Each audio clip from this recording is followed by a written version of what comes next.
언제 어디서나 추함은 또한 아름다운 면을 지니고 있다. 아무도 그것을 알아채지 못한 곳에서 그것들을 발견하는 건 매우 짜릿한 일이다.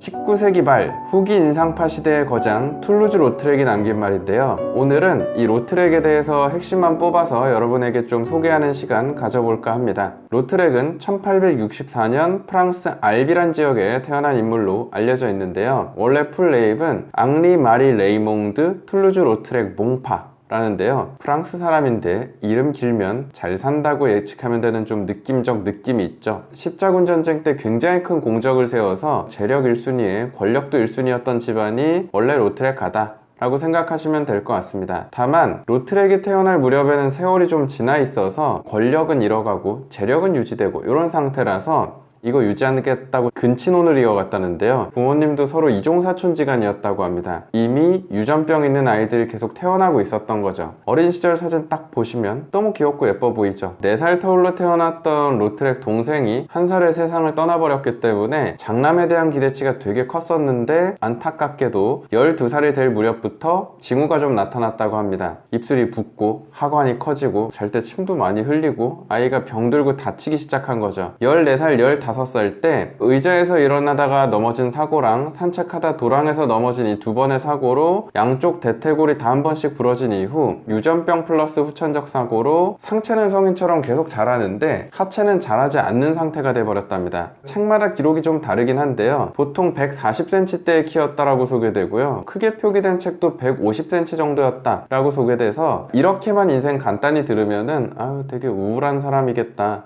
라고 예측하실 수도 있는데 우울한 사람처럼 보이나요? 세상 당당하고 유머러스해 보이죠? 그 몽마르트 언덕에 가서 특히 물랑루즈라는 캬바레에서 인싸로서 지냈던 게 로트렉이다 라고 보시면 될 것 같습니다. 장애를 갖게 됐을 때 냉정했던 로트렉의 아버님은 아들을 유령 취급하고 완전 배제해버렸답니다. 그런 로트렉이 성장할 수 있었던 이유는 철저하게 어머님 때문입니다. 어머님은 아들의 꿈을 응원했고 어떻게든 돕고 싶었기 때문에 아버님까지 설득해가며 스승을 막 붙여준 거죠. 자, 로트렉의 스승이 크게 3명이 소개됩니다. 처음에 만났던 사람이 르네 프랭스토라고, 이분도 약간 청각 쪽에 장애가 있었어서 로트렉의 마음을 좀 이해해줬던, 그림의 시작을 알려줬던 스승이 소개되고요. 두 번째가 레옹 보나라고 당대 되게 좀 잘 나갔던 화가인데요. 약간 느낌적 느낌으로 말씀드리면 홍대 앞에 있는 제일 큰 입시미술학원에서 제일 잘 나가는 1타 강사가 약간 레옹 보나 느낌이라고 보시면 될 것 같고요. 하지만 안타깝게도 이 레옹 보나가 갑자기 화실을 닫아버립니다. 능력이 뛰어나서 최고 예술학교였던 파리 에꼴데 보자리에 이 사람이 교수이자 심사위원으로 가게 되면서 알아서 공부해라 하고 내보낸 거죠. 그래서 로트렉이 만나게 된 마지막 3번째 스승이 코르몽이라는 사람이었고요. 이분도 뛰어난 화가였는데 이분 화실에서 누굴 만났느냐가 더 중요합니다. 빈센트 반 고흐였기 때문에 이때 둘이 만나서 친구가 됩니다. 고흐가 11살이나 많아서 형 동생 사이죠. 근데 친할 수 있었던 이유는 만나면 맨날 로트렉이 술 사줬답니다. 로트렉 가문은 금수저도 아니고요, 다이아 수저 수준입니다. 아버님이 화가 아들 싫다고 재정지원 끊겠다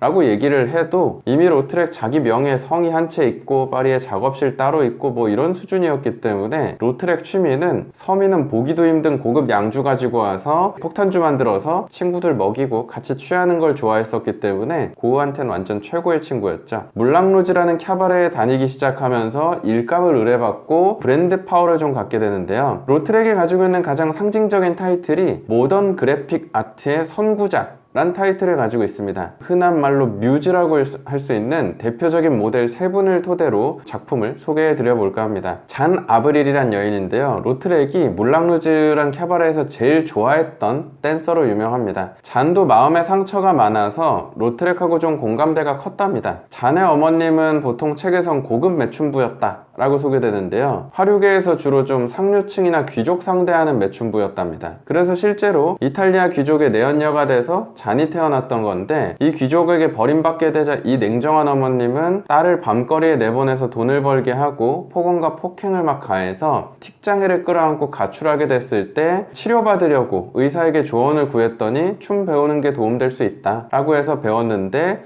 실제로 성취감도 있고 증세가 호전돼서 전문 댄서로 살게 됐던 게 이 잔이다 라고 보시면 될 것 같습니다. 잔을 로트렉이 그려주기 시작한 이후부터 인기가 되게 많아졌었는데요. 에글랑틴 무용단이란 이 포스터 보시면 4명이 춤추고 있을 겁니다. 런던에서 초대받고 공연하러 가게 됐을 때 로트렉도 의뢰받고 제작한 포스터가 이 에글랑틴 무용단이란 포스터였는데요. 이 4명 중에 로트렉이 제일 좋아했던 댄서인 잔은 왼쪽 제일 뒤에 그렸답니다. 돈 받고 의뢰받고 그렸다는 게 중요한데요. 브랜드 파워대로 들어가죠. 근데 이거 유심히 보시면 재미있는 게 그래도 나한텐 잔이 최고야, 이거 보여주고 싶었던 겁니다. 제일 앞쪽에 있는 이 3명은 다리 각도까지 맞춰서 춤추고 있을 건데요. 오히려 제일 뒤에 있는 잔은 훨씬 꺾어추고 있어서 제일 뒤에 있는데도 눈에 띄게 그려준 거죠. 어떻게 하면 인물이 돋보일 수 있는지를 알았던 사람입니다. 근데 중요한 점은 예쁘게 그리지 않죠. 포인트를 되게 잘 잡아내는 사람입니다. 한번 보면 그 인물을 기억하게 만들고 인기 있게 만드는 능력치가 되게 뛰어났던 게 로트렉의 특성 중 하나였는데요. 좀 더 이어서 소개해드리면 디방 자포네라는 캬바레 오픈 포스터인데요. 이 가운데 귀부인처럼 그려진 게 잔입니다. 우리 캬바레에는 잔 같은 A급 스타도 놀러 오는 데다 라는 느낌으로 그려진 거죠. 자세히 보시면 포스터 왼쪽 위에 무대 위에 노래하고 있는 가수가 그려져 있죠. 당시 로트렉이 새롭게 주목한 신예 가수였다는데요. 앵글 밖으로 얼굴이 잘리게 그려져 있어서 우린 누군지 예측하기 힘들지만 당시에 밤무대 좋아하는 파리지앵들은 이만큼만 보고도 누군지 알았답니다. 이유는 이 가수는 늘 검은색 긴 장갑 끼고 다소곳하게 서서 노래만 하고 딱 내려갔기 때문에 이 장갑과 팔과 자세만 보고도 아, 이거 이베트 길베르다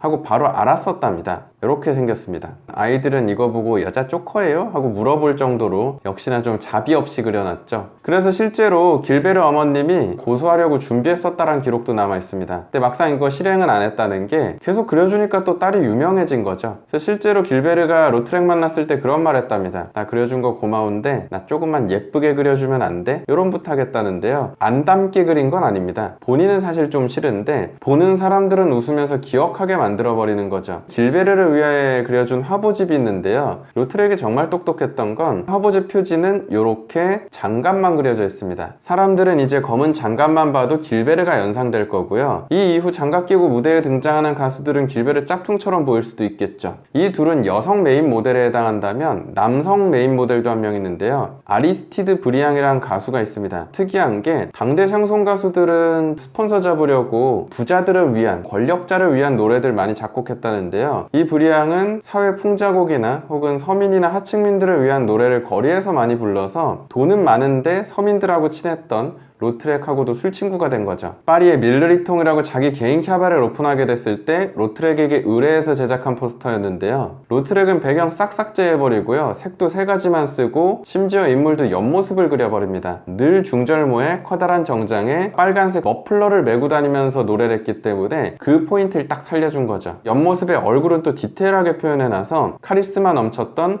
브리앙의 포인트는 그림에 다 담겨 있습니다. 이 포스터 이후 브리앙은 엄청나게 큰 인기를 얻었기 때문에 요즘 말로 얘기하면 20년 동안 자기 카톡프사 이거 썼다 라고 생각하시면 될 것 같습니다. 브리앙이 슈퍼스타가 된 이후에 로트렉에게 다시 콘서트 포스터를 의뢰하게 됩니다. 이땐 요즘으로 얘기하면 브리앙이 이미 방탄소년단이 된 상태에서 포스터 의뢰를 한 거죠. 또 색 2-3가지만 쓰고 배경 역시 삭제해버리고 심지어 뒷모습만 그려버립니다. 간지죠. 이 모자에 이 정장에 살짝 보이는 이 빨간색 시그니처 머플러면 브리앙은 이걸로 충분하다 라는 느낌으로 보여준 게 로트렉의 포스터인 거죠. 아시아권에서 훨씬 큰 인기를 얻고 있는 이 19세기 그래픽 아티스트는 알폰스 무아란 예술가가 훨씬 인기 많죠. 실제로 로트렉하고 4살 차이인 예술가라서 같은 시대에 활동했고 살아생전에 사실 무아가 더 인기가 많고 많은 의뢰를 받았었답니다. 자, 그럼 이 둘의 차이는 뭐냐? 과거를 봤냐 미래를 봤냐의 차이로 생각하시면 될 것 같습니다. 무아라는 예술가는 당대에 유행하던 아르노바라는 장식적이고 화려한 예술을 추구했기 때문에 테크닉 중심으로 작고 디테일을 좀 더 추구하다 보니 고전을 향해 갔고요. 로트렉은 반대로 미니멀한 접근을 취함으로써 색도 최소화로 사용하지만 효과적으로 텍스트 디자인도 어떻게 하면 더 현대적인 기법을 보여줄 수 있을까 이런 시도를 하다 보니까 극찬하는 미학자들은 로트렉이 등장하지 않았으면 앤디 워홀도 안 등장했다 라고 얘기할 수준이다 보니 미술 사적 가치로 놓고 볼 때는 로트렉이 더 고평가받는다 라는 느낌으로 보시면 돼서 무아는 미술가에 해당하는 사람, 로트렉은 예술가에 해당하는 사람이라고 보시면 될 것 같습니다.